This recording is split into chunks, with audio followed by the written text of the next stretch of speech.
Nearly 90 Chinese companies, such as XCMG, Sany, Zoomlion and Sunwood, are participating in the ongoing 2022 edition of Bauma, the world's largest construction machinery trade fair in terms of exhibition space.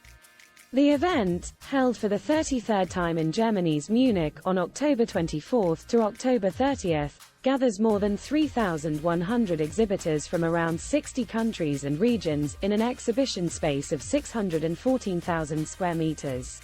The organizers said that alongside numerous excavators, dump trucks, asphalting machines and mixing towers, visitors are being treated to a crane forest made up of more than 30 cranes.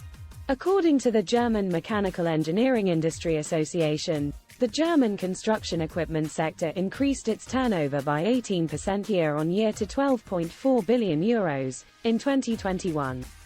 Two-thirds of its revenues came from exports to China, Europe and the United States, which together accounted for 75% of nominal sales.